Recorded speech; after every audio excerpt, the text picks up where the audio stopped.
Top of the top, y'all, it's your boy Show tapping in, and I just want to drop a quick gem on y'all when it comes to getting more real estate deals under contract. The key to more deals is less pressure. We named our business Homefortable, like home and comfortable, because we want our clients or our sellers to be comfortable when they sell us their properties. Instead of calling a seller and trying to get them to let me buy their house with my bag of money, I call them with the idea of, you need to buy my bag of money with your house, all right? And I got that from my coach and mentor. His name is Justin Baker. He's a beast, but that metaphor works perfectly for this scenario. I don't call acting like I'm desperate for the close or that I'm desperate for the contract, because we're not desperate. And I know you might have a different ideology if you're not getting a lot of deals under contract, or you're just starting, or you've never gotten a deal under contract, but trust me, this works. You do not want to put a lot of pressure on these people, okay? You want to come off like you do a lot of deals, you talk to a lot of people, you have a lot of options, and you're simply calling them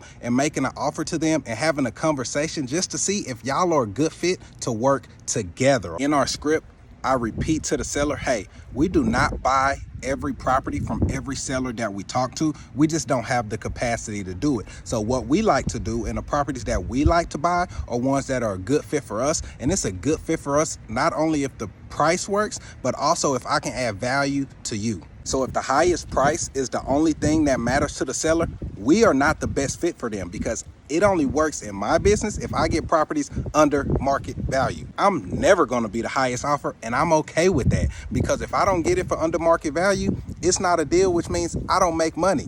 Why would I want to do that? I always want my sellers, when the deal is closed and over with, to feel like they got a fair deal, all right? And the way I present that and make them feel that way is if I make them comfortable throughout the sale, meaning I do not pressure them at all. I give them as much information. I'm open and transparent with the communication, and I let them know exactly what we can do and exactly what we cannot do, meaning I set the expectation up front. Fellas, it's just like if you see a new girl, you like her, you have some interest in her, you want to date her, you don't want to get a number and call her all day, text her 10 times a day, double texting, double calling, leaving voicemails, popping up at a job. This is the same type of scenario, guys, all right? If she give you the number, you want to just show some interest, hit her up, you know, have a general conversation, then fall back a little bit, you know what I mean, to see if she throw something at you. That way you can reel it back in, and then you build from there. But you don't want to just jump out the gate being super aggressive, all right? It's going to scare the women off every time. My players know that. No pressure sales is the key to getting more deals under contract. That's just what it is.